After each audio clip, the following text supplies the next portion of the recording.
आप सब लोगों को एनसीईआरटी पढ़नी है।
आई होप आप एनसीईआरटी से हाइपरबोला पढ़ रहे हो। बस आपको रीडिंग लगानी है। जैसा कि मैंने बोला कि अगर आपको एलिप्स याद है तो आप हाइपरबोला की बस रीडिंग लगाते जाइए। आपको बैक टू बैक बातें समझ में। अब यहाँ आपको बिल्कुल परेशान नहीं होना है कि ये कैसे पता चला the path of a point moving in such a way that the difference of its distances from pf1 minus pf2 हमेशा कांस्टेंट आएगा, ये कैसे पता चला। यहाँ आपको मैं फिर कह रहा हूं, ये सब ऑब्जर्व चीजें हैं। जायसवाल आ गए। ये सब ऑब्जर्व्ड बातें हैं। ये एलिप्स में भी हम लोगों ने ऑब्जर्व किया था, एनालाइज किया था। जैसे डिफरेंसेस का सम एक कांस्टेंट आना, डिफरेंसेस का डिफरेंस एक कांस्टेंट आना। ठीक है। किसी पॉइंट का उसके फोकस और उसकी डायरेक्ट्रिक्स से डिस्टेंसेस का रेशियो एक कांस्टेंट आना, ये सब एनालाइज्ड बातें हैं, ऑब्जर्व्ड बातें हैं, ठीक है, ये सब बाद में पता चली थी। एलिप्स ओरिजिनेट कहां से हुआ था? डबल कोन और प्लेन के इंटरसेक्शन से। हाइपरबोला ओरिजिनेट कैसे हो रहा है? डबल कोन और प्लेन के इंटरसेक्शन से। ये सब तो हम एलिप्स को, हाइपरबोला को पढ़ने के बाद एनालाइज किए और इस तरीके से हम लोगों ने अपना एक स्टडी आउटलाइन तैयार की है कि हम ऐसे हाइपरबोला और एलिप्स को समझेंगे और पढ़ेंगे, ठीक है। सो मेक श्योर कि आप यहां पर, ये तो डेफिनेशन है। अगर मैं कहूं कि कोई पैरेललोग्राम जिसके डायगोनल इक्वल होते हैं उसे रेक्टेंगल कहते हैं, तो आप ये यहां पर रीजन नहीं बताएंगे ना कि आप पैरेललोग्राम के डायगोनल इक्वल होने पर उसको रेक्टेंगल क्यों कह रहे हैं। रेक्टेंगल में देखा गया कि वो पैरेललोग्राम है और उसके डायगोनल्स इक्वल होते हैं, इसलिए उसको इस तरीके से डिफाइन किया गया। ठीक उसी तरीके से आप हाइपरबोला में ये क्या सर, ये ऐसे क्यों हाइपरबोला कह रहे हैं, ये एनालाइज्ड बात है। आप इसमें बिल्कुल अब वो नहीं करेंगे।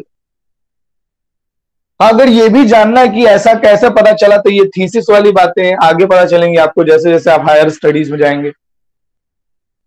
आई होप कि आप मेरी बातों समझ रहे हो। ये सब काफी कुछ सिमिलर जैसा है जैसा हम लोग एलिप्स में पढ़ रहे थे, तो मैं इसीलिए ज्यादा कुछ इन सब पे एक्सप्लेन नहीं कर रहा। सब वैसे ही है, बिल्कुल वैसा ही है जैसा एलिप्स में था। इसके बाद आपको याद है क्या होता था? The line joining the mid point of F1 and F2।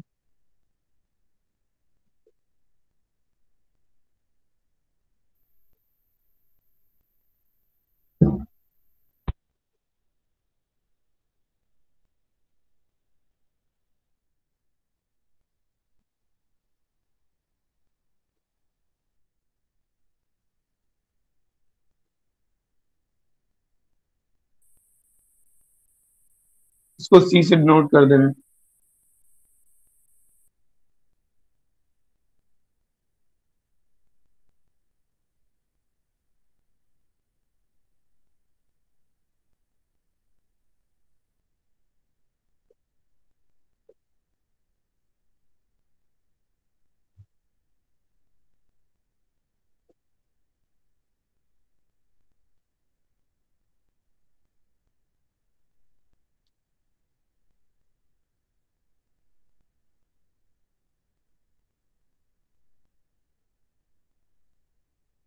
The line segment लिख लीजिए।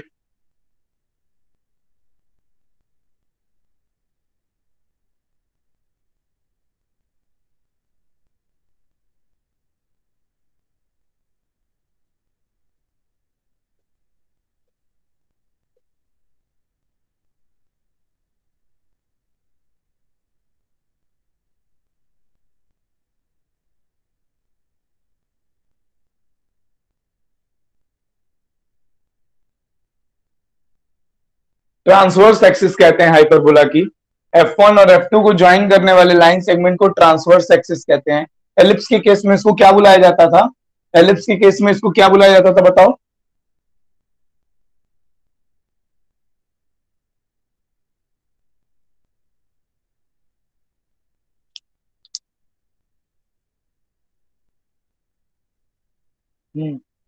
मेजर एक्सिस बुलाई जाती थी।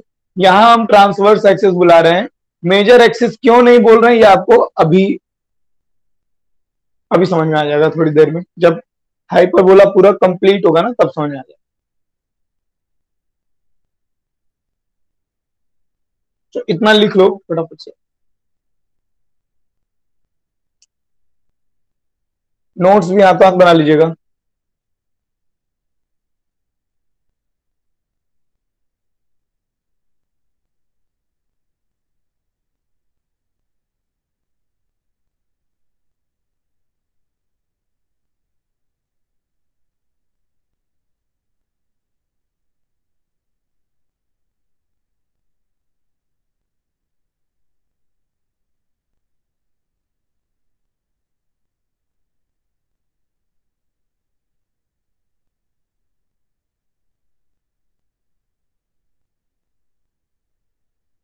आई होप आपने यहाँ तक नोट कर लिया हो। मैं इसे इरेज कर रहा हूँ थोड़ा सा, मैं ये सब थोड़ा इरेज कर रहा हूँ। आई होप आपने नोट कर लिया।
The line perpendicular to transverse axis and passing through its centre, centre से पास होने वाली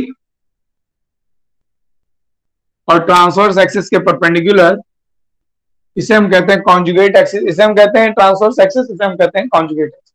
ये 90 डिग्री पे रहेगी।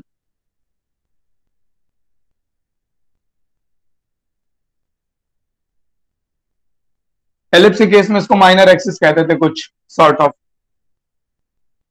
याद कीजिए जो एलिप्स की मेजर एक्सिस होती थी वो एलिप्स को जहां जहां कट करती थी दो पॉइंट्स पे उसको वर्टेक्स कहते थे, ठीक उसी तरह से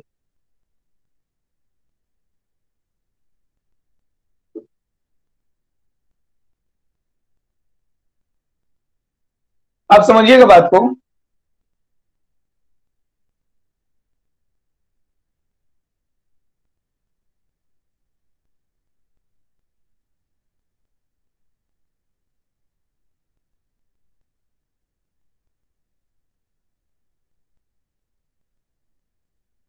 कुछ इस तरीके से पैराबोला आता है, हाइपरबोला सॉरी।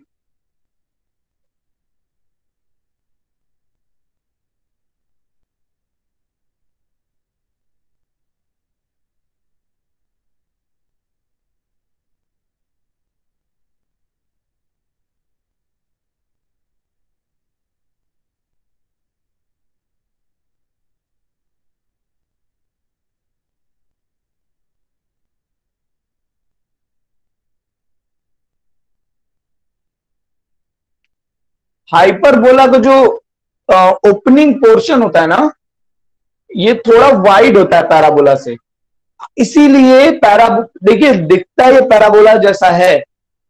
इसका हर अगर अगर आप इंडिविजुअल मैप देखेंगे, ये वाला मैप भी एक पैराबोला की तरह दिखाई देगा, ये वाला पार्ट भी एक पैराबोला की तरह दिखाई देगा, लेकिन पैराबोला ऐसे होता है और हाइपरबोला ऐसे होता है। ये इसका जो ओपनिंग कर्वेचर है ना वो पैराबोला से कहीं ज्यादा होता है, इसीलिए इसको हाइपरबोला नाम दे दिया गया कि ये थोड़ा सा हाइपर है पैराबोला की कंपैरेटिवली, ये ज्यादा इसका कर्वेचर ज्यादा है, कहीं काफी ज्यादा है पैराबोला के कंपैरेटिवली, इसीलिए मिलता जुलता नाम रखा गया इसका हाइपरबोला। ये कर्व है हमारा, ये इस पर जो भी पॉइंट्स होंगे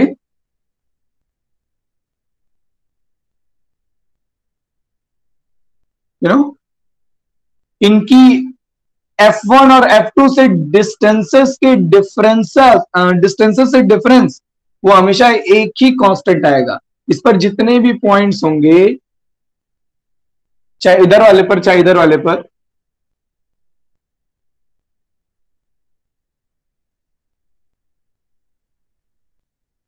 हर पॉइंट के करस्पॉन्डिंग हाइपरबोला पर हर पॉइंट के करस्पॉन्डिंग एक फोकस दूर होगा और एक फोकस नजदीक होगा। तो दूर वाले फोकस से डिस्टेंस माइनस नजदीक वाले फोकस से डिस्टेंस, ये हमेशा कांस्टेंट होगा। दूर वाले फोकस से डिस्टेंस माइनस नजदीक वाले फोकस से डिस्टेंस, ये हमेशा कांस्टेंट होगा किसी भी पॉइंट के लिए। और हर हाइपरबोला का अपना एक कांस्टेंट होता है, जैसे हर एलिप्स का अपना एक कांस्टेंट होता था, वैसे हर हाइपरबोला का भी अपना एक कांस्टेंट होता है। ठीक है, ये बात ध्यान में रखिएगा।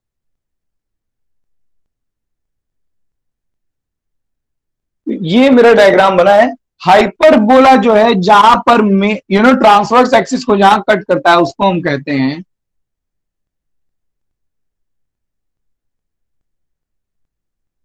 V1 and V2 vertices.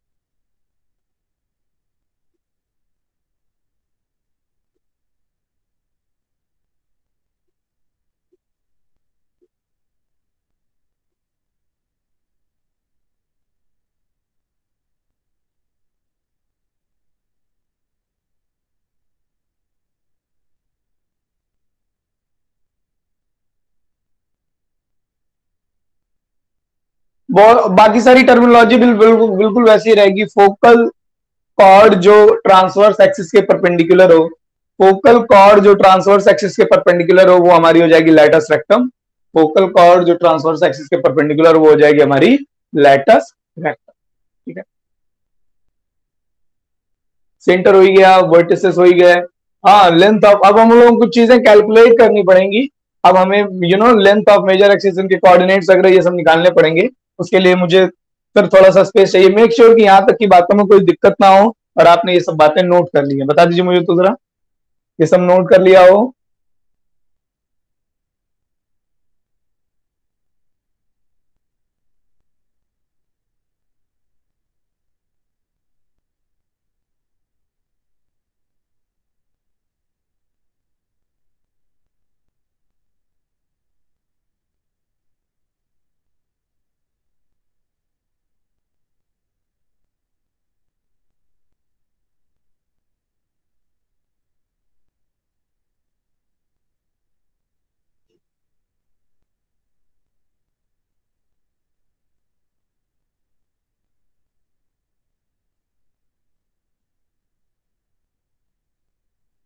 हम्म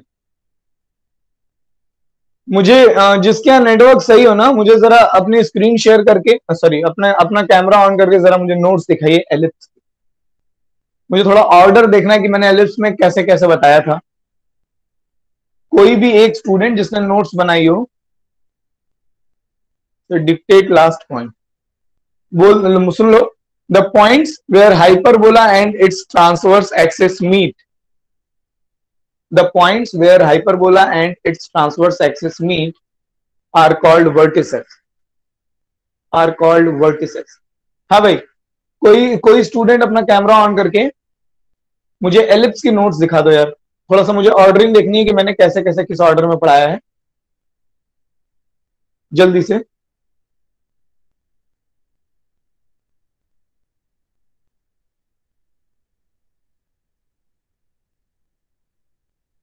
किसी ने नोट्स नहीं बनाई है? अरे रफ पे ही दिखा दो, कहीं तो दिखा दो। मुझे थोड़ी ऑर्डरिंग देखनी है भाई। श्रेयांशु, एक सेकंड श्रेयांशु।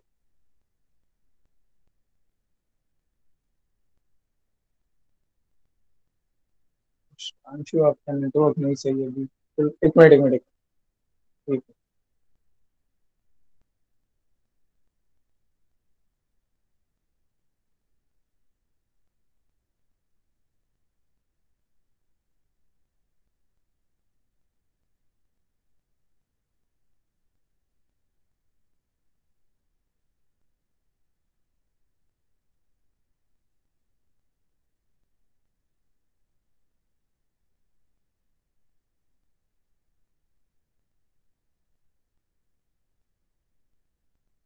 ठीक है श्रेयांशु, हटा लीजिए, हो गया।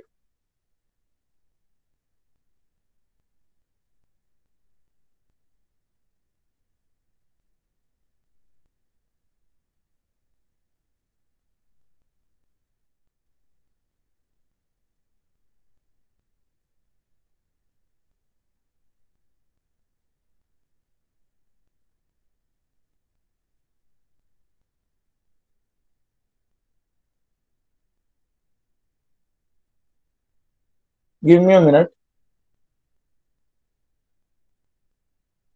अगर आपने सब नोट कर लिया हो तो आप एनसीईआरटी रीडिंग लगाएं।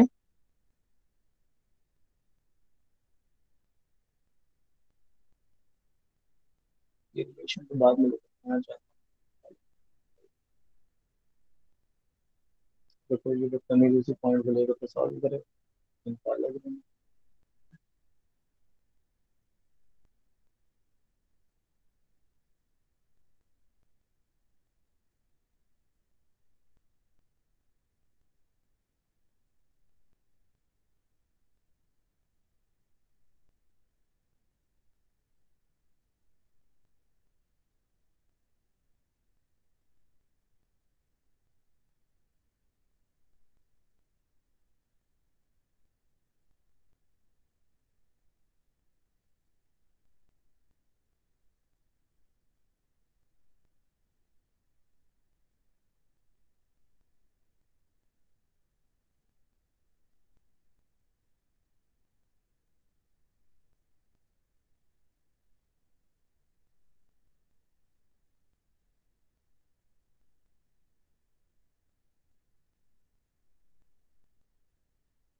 श्रांशु 1 मिनट के लिए फिर से अपने नोट्स दिखाइए।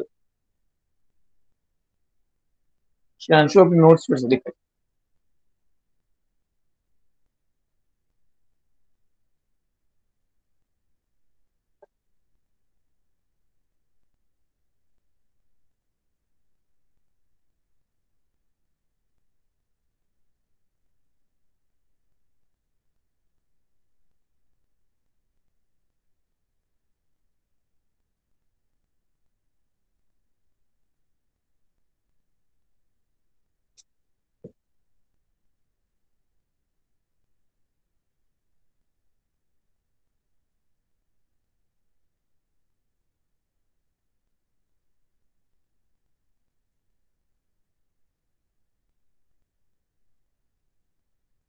ठीक है।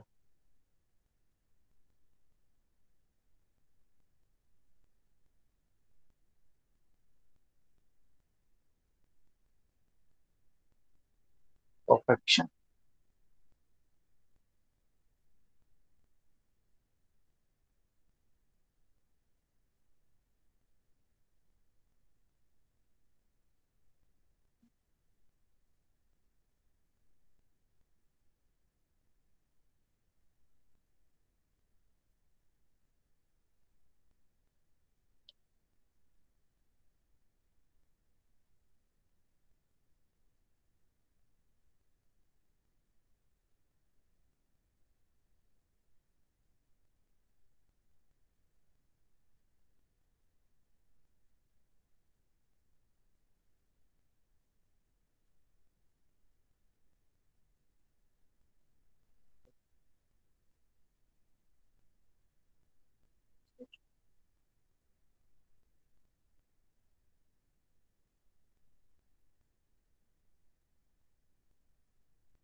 इसको नोट कीजिए और नोट करने के बाद मुझे ये भी बताइए कि अगर कहीं कोई स्टेप नहीं समझ में आ रहा हो तो। 2 मिनट ले लीजिए, इसको नोट भी कीजिए।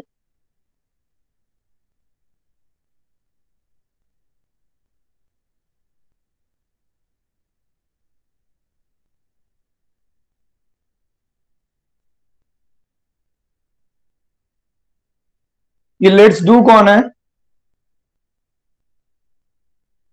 ये लेट्स डू कौन आया है?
इसको फटाफट नोट कीजिए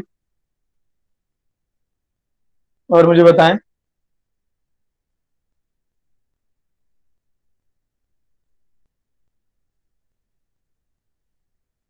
अगर आप इसमें कहीं कुछ पूछना हो।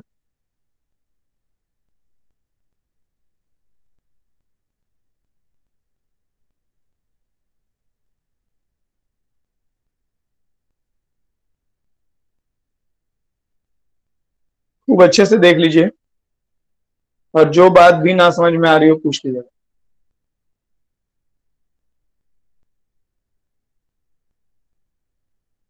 थोड़ा इस फोन का कैमरा इशू कर रहा है, ऑटो फोकस।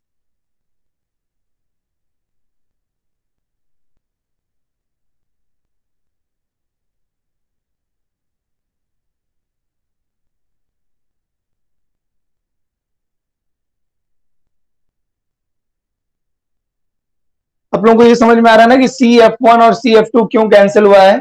क्योंकि सी एफ वन और एफ टू के ठीक बीच में हमने माना था। सी को हमने एफ वन और एफ टू के ठीक बीच में माना था, इसलिए सी एफ वन और C F two cancel out हुआ है। अभी हमने यहां कोई एजम्पशन नहीं मानी है कि जो सेंटर है वो हमारा ओरिजिन पर है।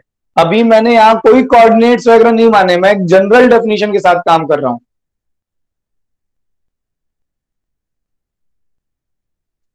मुझको ये भी नहीं मालूम है कि सी से V1 और सी से V2 इक्वल डिस्टेंस पर है। मुझे बस इतना मालूम था कि V1 से V2 तक की डिस्टेंस 2a यूनिट है, वो हम कुछ भी मान सकते थे। F1 से F2 तक की डिस्टेंस 2c यूनिट है, वो भी हम कुछ भी मान सकते थे। और C जो है वो F1 F2 के ठीक बीच में था। हमने कभी कोई कोऑर्डिनेट्स बनाए ही नहीं है। हमको इवन ये नहीं मालूम है कि ये ओरिजिन पर है, ऐसा कुछ नहीं कहा मैंने अभी तक। मुझे ये भी नहीं मालूम है कि सी V1 और सी V2 इक्वल होंगे। मुझे ये भी नहीं मालूम है कि सी V1 और सी V2 इक्वल होंगे। मुझे बस ये मालूम था कि सी F1 and C F2 equal होंगे, और इसीलिए इन दोनों को इस तरीके से लेकर के आया गया है। ओके, तो मैं इसे इरेज कर दे रहा हूं। सर कांस्टेंट इसेंट्रिसिटी है ना पैराबोला की? पैराबो हाइपरबोला की इसेंट्रिसिटी हम लोग पढ़ेंगे, ये कांस्टेंट इसेंट्रिसिटी थोड़े है।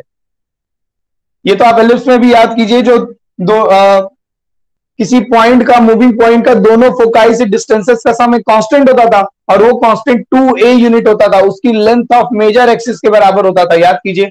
उसमें भी ये 2a यूनिट ही आता था, लेंथ ऑफ मेजर एक्सिस के बराबर। मैंने नोट्स भी कराई, यही तो अभी मैं श्रेयांशु में देख रहा था कि मैंने इसको प्रूविंग कैसे कराई है।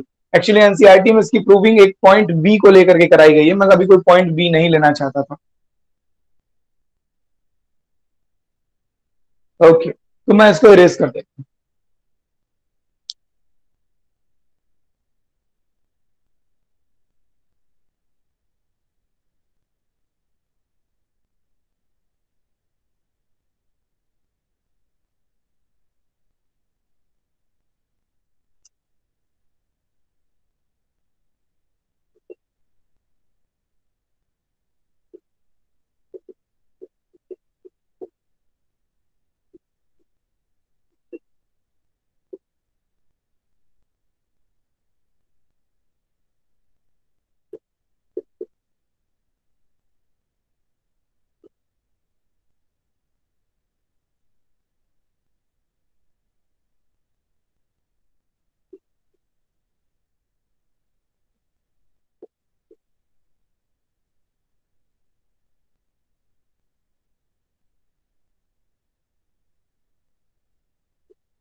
जस्ट लाइक एन एलिप्स, जैसा कि हम एलिप्स में भी कर रहे थे, we define a distance b, small b is equal to under root C square minus A square.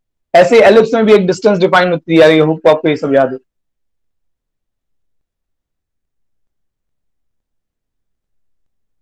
And just take 2 points B1 and B2 on conjugate axis, B1 और B2 पर conjugate axis पर 2 point. देखिए सबसे पहली चीज,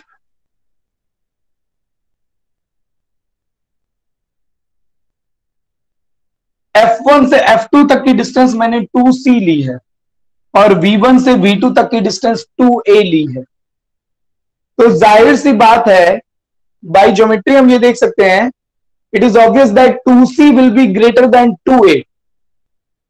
it is obvious that 2C is greater than 2A। F1 और F2 के बीच की डिस्टेंस V1 और V2 के बीच की डिस्टेंस से ज्यादा है, then C will be greater than A। अगर 2C हमारा 2A से बड़ा है तो C जो है वो A से बड़ा होगा। तो देखिए C अगर A से बड़ा है तो इनका स्क्वायर भी यही रिलेशन होल्ड करेगा, मतलब सी स्क्वायर ए स्क्वायर से बड़ा होगा। इसका मतलब सी स्क्वायर माइनस ए स्क्वायर एक पॉजिटिव क्वांटिटी होगी। इसका मतलब सी स्क्वायर माइनस ए स्क्वायर एक पॉजिटिव क्वांटिटी होगी, और इसी के स्क्वायर रूट के बराबर, मैं इसी के सी स्क्वायर माइनस ए स्क्वायर के स्क्वायर रूट के बराबर जो भी डिस्टेंस आए, उतनी डिस्टेंस पर मैंने एक पॉइंट B1 और उतनी डिस्टेंस पर नीचे एक पॉइंट B2 अज्यूम किया है, जैसे कि हम एलिप्स में करते थे। यहां पे किसी को कोई कॉन्फ्लिक्ट या कुछ डिस्कशन करना हो कि सर ऐसा क्यों, ऐसे क्यों?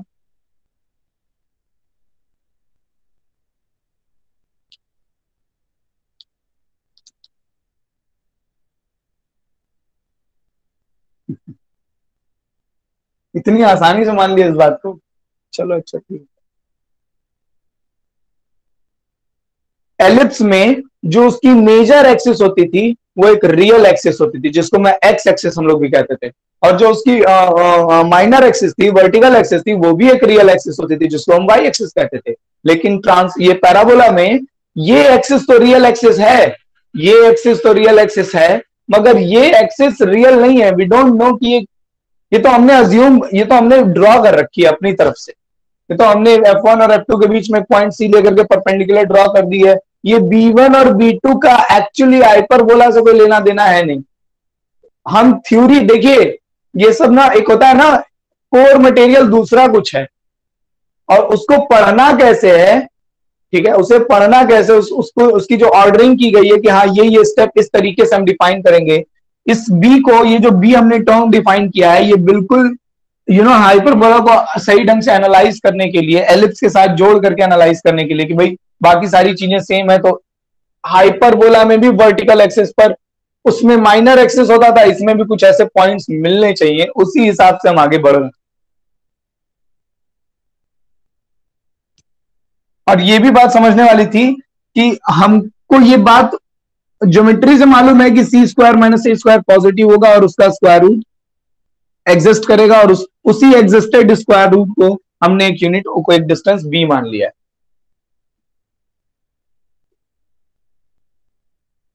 B1 B2 कहलाती है लेंथ ऑफ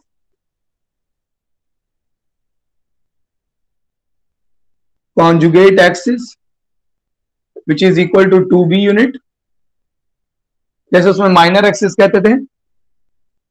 और F1 F2 जो है हमारा, F1 F2 जो है, ये पहले भी बताया गया, एक बार फिर से लिख लेते हैं, लेंथ ऑफ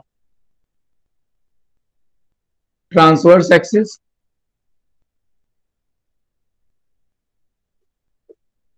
और ये सॉरी V1 V2,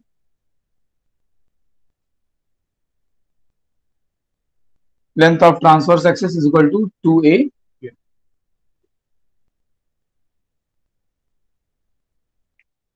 ये दोनों पॉइंट्स भी यहीं पर हाथों हाथ लिख लीजिएगा, ओके।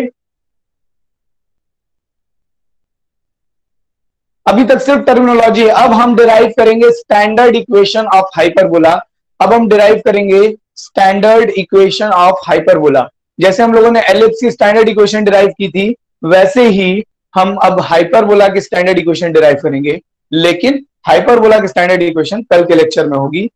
आज के लिए आपको इतनी बातें नोट कर लेनी एंड आप जरूर रीडिंग लगाइएगा हाइपरबोला को। और मैं आपको जेन्युइनली बता रहा हूं, अगर एलिप्स आपको समझ में आया है तो एकदम हाइपरबोला एकदम अच्छे से समझ में आ जाएगा। हम लोग सॉल्व तो करेंगे, हम लोग प्रूविंग तो करेंगे। खैर, which axis will be major, भाई ये जो एक्सिस, एक्सिस एक लाइन है एक तरह से, ये लाइन मेजर एक्सिस है। अच्छा अच्छा अच्छा, एक मिनट, आप मेजर माइनर पूछ रहे हैं, इसके बारे में बाद में डिस्कशन होगा जब हम स्टैंडर्ड इक्वेशन डिराइव कर लेंगे। आप ये पूछना चाह रहे हैं कि ये लेंथ बड़ी होगी कि ये लेंथ बड़ी होगी, मेजर कौन है इसमें, ये बात की बात है।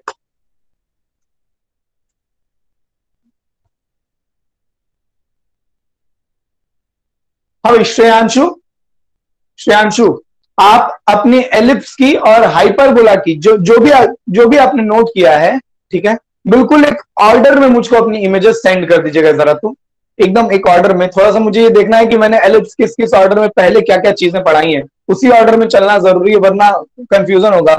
ठीक है, चलो आज की क्लास में इतना ही, आज की क्लास में इतना ही। कल हम लोग स्टैंडर्ड इक्वेशन डिराइव करेंगे। This is Shubham Poddar signing off from today's class.